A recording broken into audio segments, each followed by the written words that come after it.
بیرحمترین شاهان در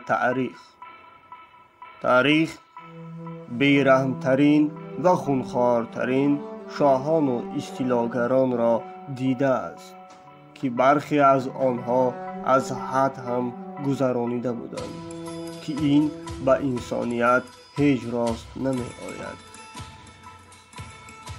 هنری هشتم، شاه انگلیس. مثلا اگر آشپز این شاه خوراکی را نادرست می‌پخت، او را به قتل می‌رسانید. در این کار کسی چیزی گفتن نمی‌توانست، زیرا آن هم کشته می‌شد. این شاه بیرحم بین سالهای 1509 1547 از 57 تا 72,000 نفر را اعدام می‌کند. شاه دیگر این شاه روسیه ایوان مخوف است که او در زمان حکمرانیش قتل عام مردم شهر نوگاراد را صادر می‌کند. این شاه بیرحم کلینش که حامله بود با او ضربه می‌زند تا کودکش بمیرد، زیرا این کلین را دوست نمی داشت.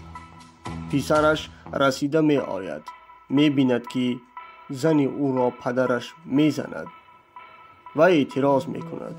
این اعتراض باعث مرگش می گردد. پسرش را هم به قتل می رساند. شخصیت دیگری بیرحم این اتیلا بوده است که در دوره حکمرانیش تا 500,000 نفر را به قتل رسانیده بود. چنگیز خان چهره بعدی و خونخوارترین.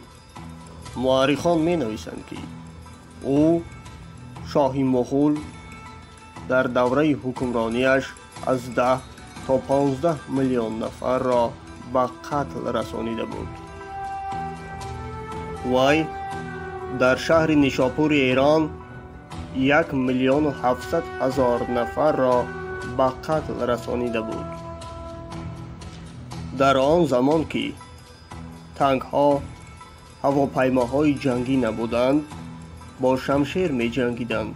البته این حساب کم نیست.